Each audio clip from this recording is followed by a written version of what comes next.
Assalamualaikum warahmatullahi wabarakatuh. Pada hari ini kita akan belajar tentang analisa kadar abu ya dan mineral pada bahan pangan. Nah, sebelumnya saya akan share screen materi pada hari ini.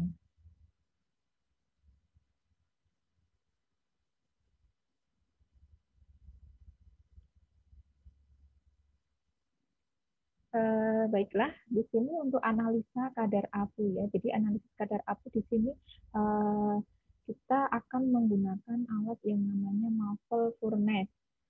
Ya, di mana abu merupakan residu anorganik dari proses pembakaran atau oksidasi komponen organik bahan pangan. Nah, kadar abu dari bahan menunjukkan bahwa adanya kadar mineral, kemudian adanya kemurnian, kebersihan suatu bahan yang dihasilkan. Nah, kemudian di sini abu dan mineral itu merupakan suatu komponen bahan pangan yang dibutuhkan tubuh dalam jumlah kecil. Namun dia berfungsi sebagai apa? Zat pembangun dan pengatur. Kemudian untuk klasifikasi dari mineral itu sendiri, untuk secara makro, jadi kebutuhan minimal ya, jadi 100 mg per hari untuk orang dewasa, seperti Na, Cl, Ca, P, Mg, dan F. Ya, kemudian secara mikro, kebutuhan minimal dalam satuan miligram per hari. Contohnya ada Fe, I, Mn, Cu, Zn, Co, dan F.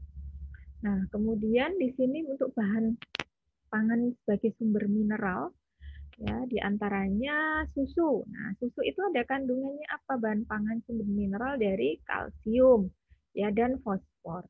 Kemudian daging itu sumber besi. Ikan dan natrium, belerang, fosfor. Kemudian telur, fosfor, belerang, sereal, besi, sayuran, kalium, besi. Nah, makanya ketika kita mengkonsumsi bahan pangan, ada sumber mineral yang bisa kita dapatkan. Kemudian di sini peranan mineral, ya, CaPS ini untuk tulang. Kemudian CaPF ini untuk gigi, dan NaClK di sini untuk tekanan osmosis, untuk darah ini Fe dan Ca. Kemudian sel syaraf ada Ca, CaKMgFe ini untuk otot. Nah, kemudian mengapa sih kita perlu yang namanya pengujian abu?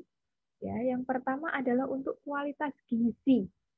Nah, ini adalah merupakan indikator dari mutu suatu bahan pangan.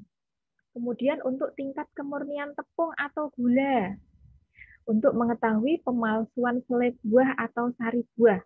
Ya, kadang kan ada selai yang memang atau sari buah yang sebenarnya itu sarinya sudah berkurang atau sudah disuntik ya dan sebagainya. Jadi untuk mengetahui apakah dia palsu atau asli ya, kemudian ada kontaminasi dari mineral yang bersifat toksik. Ada tingkat kebersihan pengolahan suatu pangan. Nah, untuk metode pengabuan di sini kita bisa menggunakan metode secara langsung, yaitu dengan pengabuan kering melalui suhu tinggi dan oksigen. Di sini kemudian ada pengabuan basah ya dengan oksidator kuat. Nah, ada metode yang secara tidak langsung, yaitu bisa kita menggunakan dengan metode konduktometri atau pertukaran ion. Nah, selain itu di sini untuk penetapan mineral bahwa pada saat kita mau menetapkan suatu bahan pangan kandungan mineralnya, jadi sebelum dilakukan itu dilakukan apa? Tahap pengabuan. Jadi antaranya yang pertama adalah pengabuan kering atau dry aging. Ya, kemudian ada pengabuan basah, wetification. Ya, faktornya apa? Pemilihan metodenya. Yang pertama adalah sifat organik dan anorganik dari suatu bahan pangan. Kemudian mineral yang akan dianalisis serta sensitivitas dari suatu metode. Nah, kemudian untuk pengabuan kering, di sini destruksi komponen organik, destruksi ikuti pemecahannya.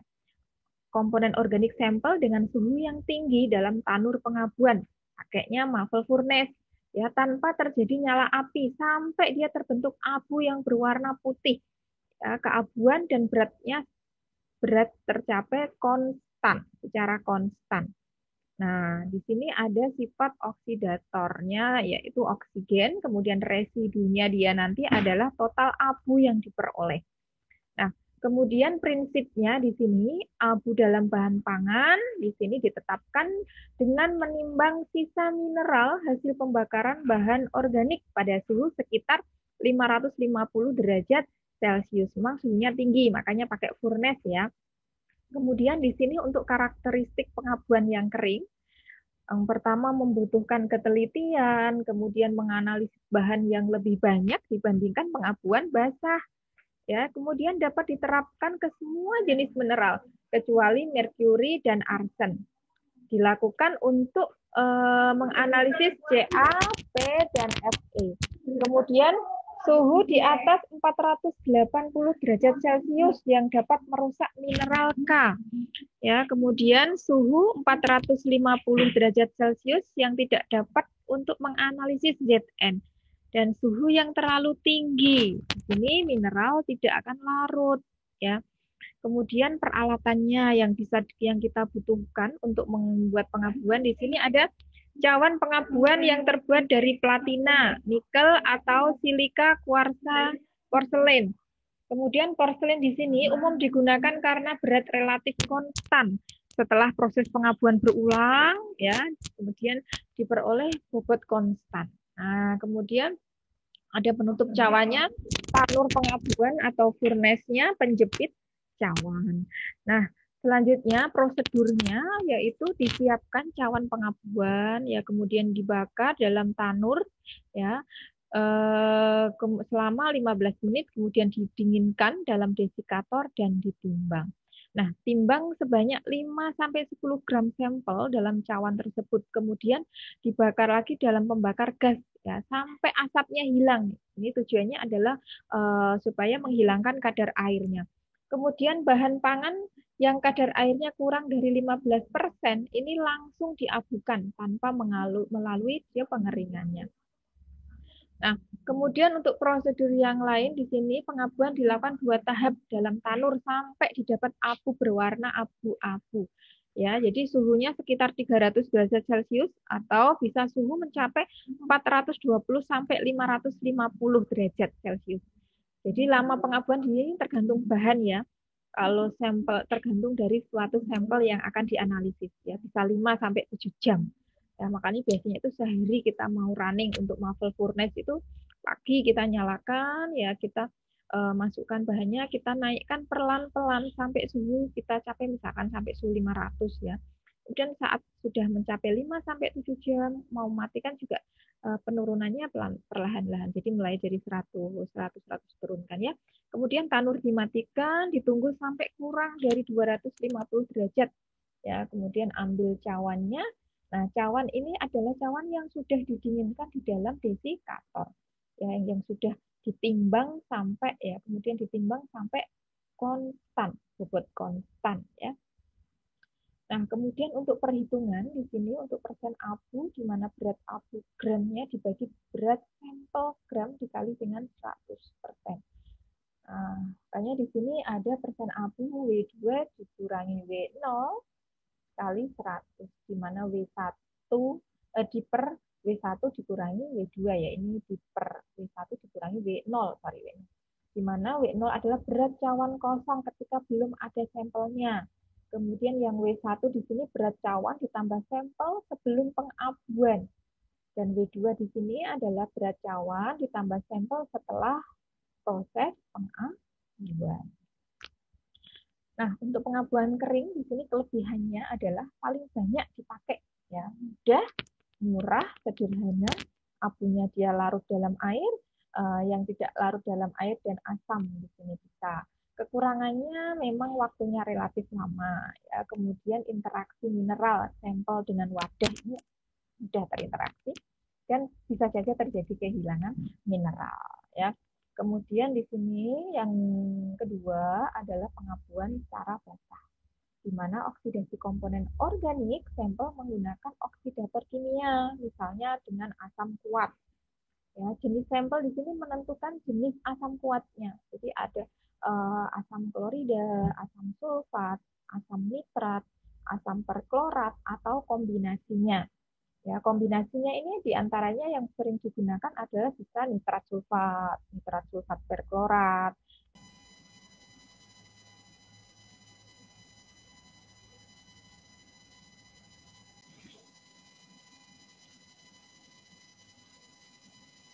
Nah, baik, saya lanjutkan di sini untuk yang pengabuan cara basah ya. Yang cara basah di sini untuk saya ulangi di sini untuk pengabuan basah di mana oksidasi komponen organik ya sampel menggunakan oksidator kimia. Jadi ada jenisnya asam kuat, ada asam klorida, asam sulfat, asam nitrat, ya asam perklorat atau kombinasinya. Jadi di mana kombinasinya itu bisa nitrat sulfat perklorat, kemudian nitrat sulfat peroksida dan campuran nitrat sulfat yang paling umum dipakai. Nah, di mana dia untuk suhu yang digunakan ini tidak dapat melebihi dari titik didih larutan.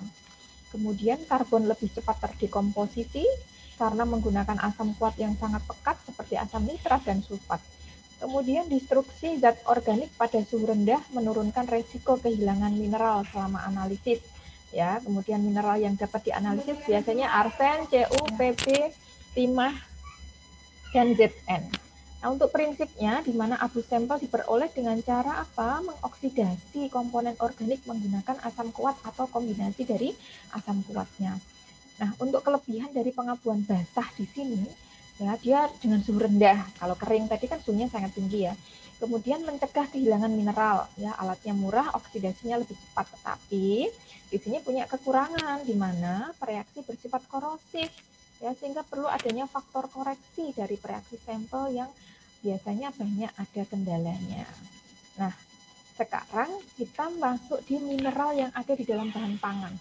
Nah, bahan pangan di sini mengandung abu sebagai komponen anorganik yang tersusun atas beberapa jenis mineral, ya dengan komposisi yang beragam.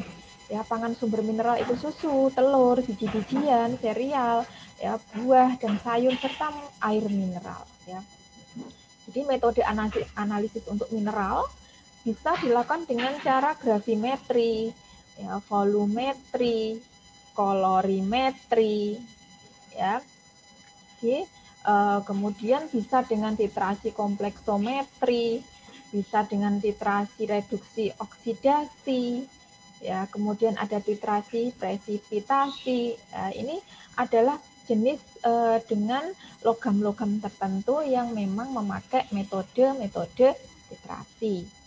Nah, untuk mineral. Kemudian analisis mineral bisa juga dengan menggunakan AAS, ya, Atomic Absorption Spectroscopy, di mana dia akan mengukur jumlah absorpsi radiasi elektromagnetik oleh atom atau mineral dalam fase gas. Jadi nanti akan teratomisasi, ya sehingga nanti dia akan pada prinsip dari analisis AS di sini dia melakukan pengukuran jumlah sinar yang diabsorpsi ya oleh atom dari unsur mineral. Pemanasan pada suhu tinggi, ya kemudian dia menyebabkan atom yang terjadi dia akan naik ke tingkat energi dan akan mengalami eksitasi, ya. Sehingga dengan adanya kenaikan tingkat energi tersebut, atom menyerap energi radiasi dari sinar berasal dari sumber radiasi. Nah, penyerapan sangat selektif ya, biasanya dia logam yang murni ya. Jadi logam yang murni atau mineral-mineral yang punya sifatnya tunggal murni. Bisa karena apa? Teratomisasi. Nah, ini adalah jenis-jenis komponen yang ada di dalam AAS. Dia di mana ada sumber radiasi, ada flame atau furnace yang dia akan nyala api, ada nebulizer, monokromator, kemudian dia dideteksi oleh detektor, kemudian adanya amplifier dan ada masuk ke data prosesor. Ini data prosesor, ini amplifiernya di sini. Nah, ini detektornya. Proses mulai di sampel ini teratomisasi itu di sini ya. Dia dibakar pada suhu tinggi. Ada furnace-nya. Ya, itu. Nah, jadi kelebihan AAS di sini kemudahan persiapan sampel, keakuratan tinggi, memang sampel butuh sedikit saja jika dianalisis ya. Kemudian tingkat reproduksibilitasnya tinggi, kisaran pemakaiannya luas dan waktu analisisnya cepat ya. Cuman ya memang kembali ke harga ya di sini untuk alat instrumentasi, tingkat penelitiannya, validitasnya. Jadi sudah kita simpulkan bahwa untuk menganalisis suatu mineral atau kadar bisa melalui dengan kadar abu atau bisa melalui instrumentasi ya. Demikian penjelasan dari saya. Assalamualaikum warahmatullahi wabarakatuh. Ini bisa kita lanjutkan pertemuan di pertemuan selanjutnya ya. Assalamualaikum.